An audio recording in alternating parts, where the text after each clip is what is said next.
கரூரில் நேற்று நடைபெற்ற விஜயன் கூட்டத்தில் ஏற்பட்ட நெரிசலில் 39 பேர் உயிரிழந்த சம்பவம் தொடர்பாக சிபிஐ விசாரணை நடத்த கோரி தவேக சார்பில் உயர்நீதிமன்ற நீதிபதி எம் தண்டபாணி முன்பு முறையீடு என தகவல் வெளியாகியிருக்கிறது.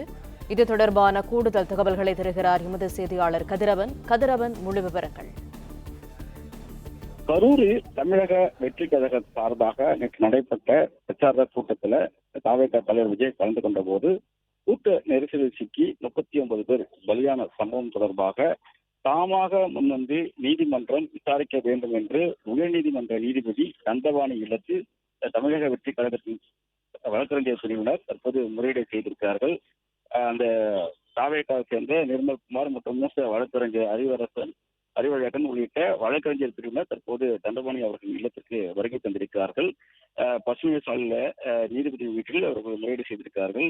இந்த விவகாரம் தொடர்பாக சென்னை உயர்நீதிமன்றம் தாமாக முன்வந்து விசாரிக்க வேண்டும், சிசிடிவி உள்ளிட்ட ஆவணங்களை பாதுகாக்க உத்தரவிட வேண்டும் என்ற கோரிக்கைகளை அவர்கள் முன்வைத்து வைத்திருக்கிறார்கள். அது மட்டும் இல்லாமல் சிபிஐ விசாரிக்க வேண்டும் அல்லது சிறப்பு புலனாய்வு குழு விசாரிக்கப்பட வேண்டும் என்ற ஒரு கோரிக்கையை வைக்க உள்ளதாகவும் தகவல்கள் கிடைக்கப்பட்டிருக்கின்றன. குறிப்பா இந்த விவகாரத்தை பொறுத்தவரை தாவேக்கானருக்கு பல்வேறு சந்தேகங்கள் எழுந்திருப்பதாகவும் அந்த சந்தேகங்கள் தீரும் வகையில இந்த முறையீட்டை அவர்கள் செய்திருப்பதாகவும் தகவல் கிடைக்கப்பட்டிருக்கின்றன.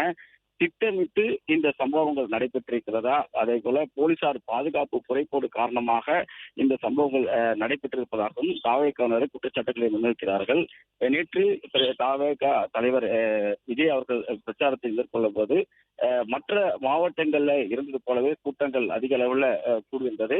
மற்ற மாவட்டங்கள்ல நடைபெறாத இந்த அசம்பாவித சம்பவம் கரூரில் நடைபெறுவதற்கான காரணங்கள் என்ன என்ற முழுமையான விவரங்களை சேகரித்து அதுக்கு உரிய விசாரணை நடத்தப்பட வேண்டும் என்பதுதான் எங்களுடைய நோக்கமாக இருப்பதாக தாவேகா என கருதுகிறார்கள். அதற்காக தான் இந்த முறையீடுகள் செய்ய இருப்பதாகவும் தெரிவிக்கப்பட்டிருக்கிறது. தமிழக போலீசார் விசாரித்தால் முறையான விசாரணைகள் நடைபெறாது என்பதனால சிபிஐயோ அல்லது சிறப்பு புலனாய்வு குழுவோ அமைத்து இந்த விசாரணைகள் நடத்தப்பட வேண்டும் என்ற ஒரு கோரிக்கையை அவர்கள் வைத்திருக்கிறார்கள். தாங்கள் கேட்ட இடங்கள்ல ஒரு அனுமதி வழங்காமல் போலீசார் வழங்கிய இடங்கள் தான் இந்த கூட்டம் நடத்தினால கூட்ட நெரிசல் சிக்கி விழுந்திருப்பதாகவும் அவர் கருதுவதனால இந்த முறையீடு செய்திருப்பதாகவும் தாவேகா தரப்பில் தெரிவிக்கப்பட்டிருக்கிறது. பிளே ஸ்டோர் மற்றும் ஆப் ஸ்டோரில் இருந்து பாலிமர் செயலியை QR கோடு மூலம் பதிவிறக்கம் செய்யுங்கள். செய்திகளை உடனுக்குடன் பெறுங்கள்.